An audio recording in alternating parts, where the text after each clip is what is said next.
Thanks, Evan. Glad you brought your umbrellas. Yes. I didn't bring mine, so I need to pay more attention. Joining us now is Mayor Tom Arceneaux with the City of Shreveport. Thanks for coming on. Yeah, good morning. Yeah, so the biggest controversy going on in city government is the SPD headquarters. Many are concerned that it's become dilapidated at this point. It's deteriorating. The council recently voted for you to, or requesting you to sign an emergency declaration. You have denied that request. Tell us your reasoning why. Well, first of all, we have been identifying possible sites to move. We've taken about 8 or 9 very positive steps toward moving, but those obviously are not in line with what people's reasonable expectations are. So we have made it a top priority for us to move the people out. We have, my list had about 8 different possible locations, and we're pursuing those.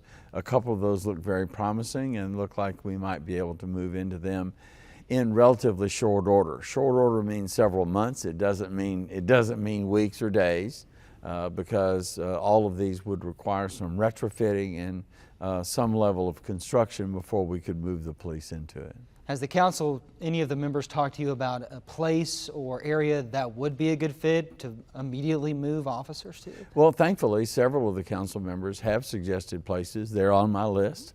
I have an independent list as well, and we are pursuing those with great haste. The council made it very clear yesterday that this is their top priority, and so we're going to make it our top priority. Why do you think it happened at this moment? Well, I don't really know why it happened at this moment. There has been an increase in complaints about the condition of the building, which we know the building's in poor condition. That's why we're building a new headquarters. So there's never been any disagreement about that.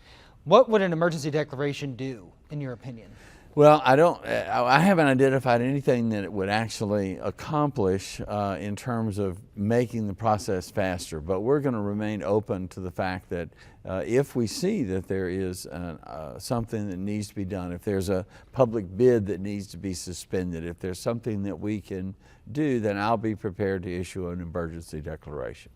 One of the council members even said putting a bucket of mold from there in your office and saying that one of the reasons why it's taking so long is because you're not moving fast enough. Your response to that?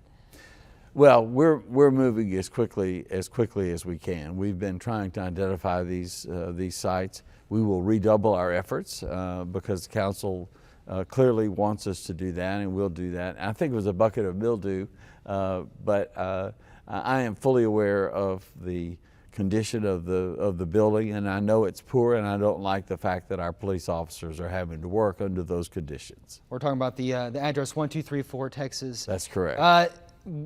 When do you expect the quickest timeline possible? What do you think the quickest timeline possible is to get all those officers out of that building? Realistically, if everything goes very, very smoothly, I'm thinking toward the end of this year. End of this year, okay. Which is not very far off, but it's further off than we would like it to be. Okay. Mayor Arceneaux, thanks so much. Great. Thank you very much for having me. Absolutely. Sure.